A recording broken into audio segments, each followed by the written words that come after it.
안녕하세요. 반갑습니다. 하나님의 말씀을 배달합니다. 안양제일교회 요교큐 금요일 이혁수 전도사입니다. 오늘 묵상할 본문은요, 욥기서 8장 1절부터 7절까지의 말씀입니다. 우리 함께 봉독하도록 하시겠습니다.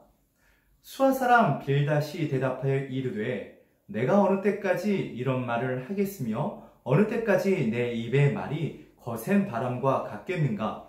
하나님이 어찌 정의를 굽게 하시겠으며 전능하신 이가 어찌 공의를 굽게 하시겠는가?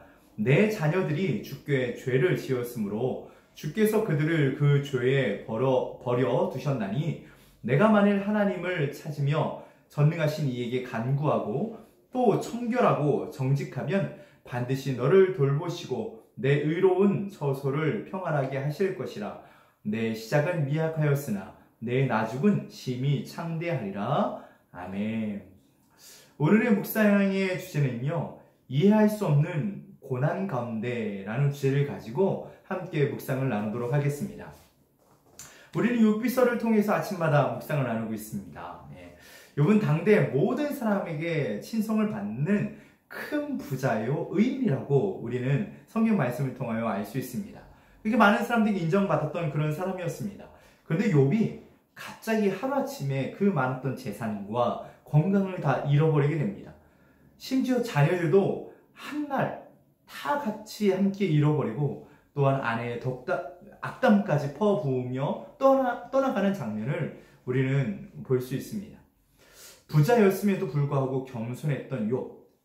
자녀가 죄를 지을까봐 자녀들을 위해서 한 사람 한 사람을 위해서 제사를 드리고 하나님께 화목제물을 드렸던 그 욥. 자녀들의 또 경건생활까지 책임졌던 욥이었습니다. 그렇게 노력했던 욥인데, 하지만 사단은 오늘 욥이 하나님 복을 주시니까 하나님께 그렇게 반응을 보이는 것이 아니냐라고 물으며 욥에게 고난이 닥치게 한다면 욥은 떠나갈 것이라고 이야기합니다. 고난이 닥치면 하나님을 떠날 줄 알았습니다. 하지만 오늘 여러 가지 시험 가운데서도 욥은 하나님을 원망하지 않고 오히려 자신의 연약함을 호소하고 있는 장면을 보게 됩니다.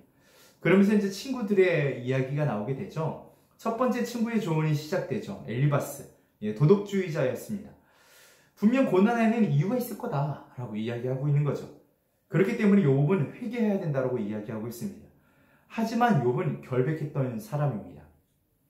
자신의 겪은 아픔과 또 엘리바스, 자기 친구의 충고가 더 마음이 아프게 되는 것을 보게 됩니다. 너무 고통스러운 나머지 빨리 죽음을 맞이함으로써 고통에서 벗어나고 싶다고 이야기까지 하고 있는 욥의 모습을 바라보게 됩니다. 오늘 등장하게 되는 욥기 8장에 등장하고 있는 수아 사람 빌닷이 또한 등장하게 됩니다. 수아 사람 빌닷은요, 전통주의에 대한 사람이었습니다. 빌닷은 욥이 당하는 고난으로 인하여서 욥이 짧은 인생 가운데 시작됐다고 봅니다. 그래서 조상들의 경험과 조상들의 신앙을 보면 분명히 욥은 너는 분명히 죄를 지었기 때문에 고난 가운데 있는 것이야 라고 이야기하고 있는 것입니다. 그리고 빌닷은 건드리지 말아야 될 가족까지 건드리고 있습니다. 4절에 내 자녀들이 주께 죄를 지었으므로 주께서 그들을 그 죄에 버려두셨나니 라고 이야기하고 있습니다. 자녀들이 죽은 원인은요, 자녀들이 죄를 저질렀기 때문이라고 이야기하고 있는 것입니다. 욥을 생각해 주기는커녕 욥을 위로해 주기 온 그 상황 가운데 오히려 욥의 아픈 부분을 건드리고 있는 것입니다. 사랑하는 자녀들이 죽은 것은 바로 자녀들의 죄 때문이고, 지금 욥이 당하고 있는 모든 고난 또한 욥의 죄 때문이라고 이야기하고 있습니다. 수아 사람 빌닷이 가진 전통주의적인 해석은 하나님께서는 선한 일을 행한 사람에게는 선한 일로, 또 불의한 일을 행한 사람에게는 불의한 일로 보응하신다라고 주장하고 있는 것입니다.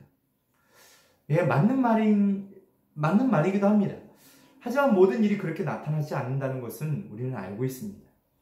빌닷은 욥에게 이런 고통이 온 것은 하나님께서 자녀들에게 죄를 지었기 때문에 하나님께서 자녀들에게 그렇게 죽음으로 죄를 한 것이고, 욥이 죄를 저질렀기 때문에 욥에게 재앙이 닥친 것이다 라고 계속적으로 이야기하고 있는 것입니다. 어서 빨리 하나님께 죄를 회개하고 간구하고 돌이킨다면 7절 말씀처럼 내 시작은 미약하였으나 내 나중은 심히 창대하리라 라고 충고하고 있는 것입니다.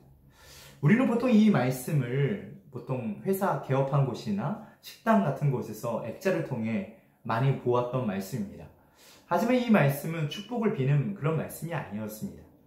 이 말씀은 빌닷이 욥에게 하나님께 어서 회개하고 간구한다면 하나님께서 너의 지금 이 아프고 지금 죄 가운데 있었던 이 모든 고난 가운데서 해결해 주실 거야 라는 그런 충고가 담긴 그런 말인 것입니다. 빌닷은 욥이 아무리 자신이 결백하다고 이야기를 하고 있지만 친구들 빌닷조차도 욥의 이야기를 진실로 받아들이고 있지 않는 것을 보게 됩니다. 오히려 욥 바로 너 자신의 죄를 숨기고 있는 사람이구나 라고 계속적으로 욥에게 비난을 하고 있는 것입니다. 욥이 얼마나 억울할까요? 자신이 태어나지 않았으면 좋았을 것이라면서 계속 고백하고 있는 욥. 하나님을 원망하기보다는 오히려 자신의 아픔을 이야기하는 것으로 말미암아 자신을 한탄하고 있는 모습을 우리는 계속 일관적으로 욥의 모습을 바라보게 됩니다. 우리에게 이유 없는 그런 고통이 찾아온다면 여러분은 어떻게 행동을 하시겠습니까? 어떠한 환경 가운데서도 주님을 신뢰하며 주님께 바로 서 있기를 위해서 기도하고 계시진 않으십니까? 우리 모두 다 그랬으면 좋겠습니다. 겸손하게 기도하며 주님께만 나아갔으면 좋겠습니다. 우리를 빚어가시는 그 토기장이 되신 하나님, 그 주님을 신뢰하며 나아갈 때 여러 가지 어려운 가운데에서도 우리는 승리할 수 있고 찬송하는 가운데 서 있게 될 것을 저는 생각하고 믿고 있습니다. 또는 아픔 가운데 당한 자들을 위해서 여러분 충고보다는 사랑의 언어로 안아주고 그들을 위해서 기도해왔으면 좋겠습니다.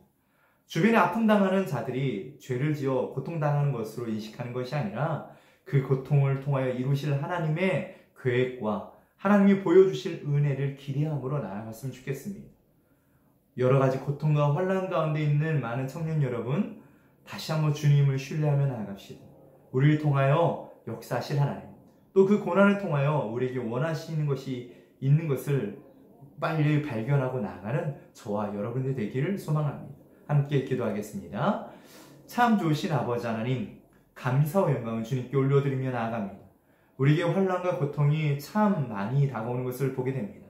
그 가운데서 우리가 죄를 저질렀기 때문에 받는 고난도 있고 그런 것과 상관없이 하나님 우리를 시험하기 위해서 하나님 그 시험과 환난을 통하여서 우리를 성장시키고자 하시는 이유가 있는 줄 압니다. 하나님 우리는 그 이유를 정확히 알 수 없지만 다시 한번 주님을 신뢰하며 나아가오니 하나님 우리 믿음의 눈이 더욱더 주님을 바라보게 하시고 그 아픔 가운데 있는 자들이 온전히 주님만 바라보며 은혜 가운데 설 수 있도록 주님 역사해 오시옵소서. 감사하며 귀하신 예수님 이름으로 기도합니다. 아멘.